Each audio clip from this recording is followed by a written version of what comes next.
Il-Gvern ser ikun qed iħallas il-parti l-kbira tal-interessi fuq self li negozji jieħdu mill-banek għall-ewwel sentejn.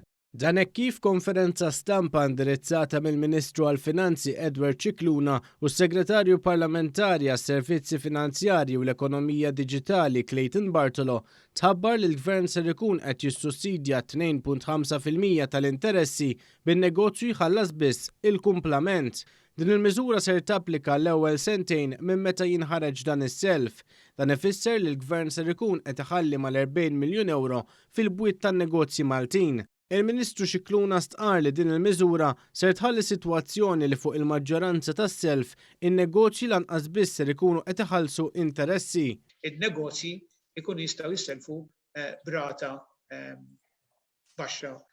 Il-każijiet tiġi għal zero. Ħankunu ċari, ġifieri ir-rata li qed jagħti l-Gvern, il-garanzija li qed jagħti l-Gvern meta tagħmilhom flimkien għandna waslu dak hija x-xewqa tagħna illi ħadd ma jħallas imaxijat fuq dan is-self ġdid tal-COVID.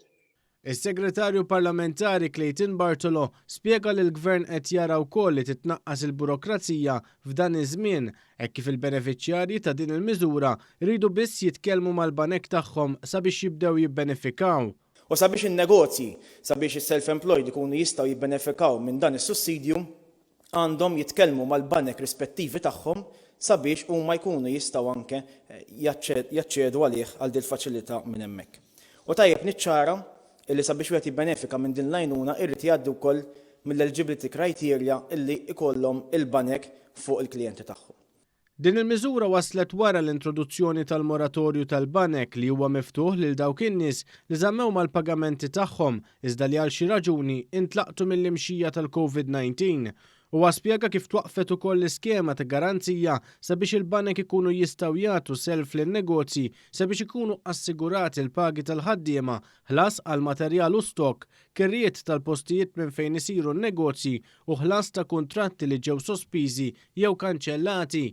Il-Ministru Cicluna nnota li dan kollu qed jitħabbar f'kuntest li l-Fond Monetarju Internazzjonali kien pożittiv ħafna għal fatt li pajjiżna ppreżenta sensiela ta' miżuri biex ikun ta' spalla għal ħaddiema u n-negozji f'dan iż-żmien ta' sfida.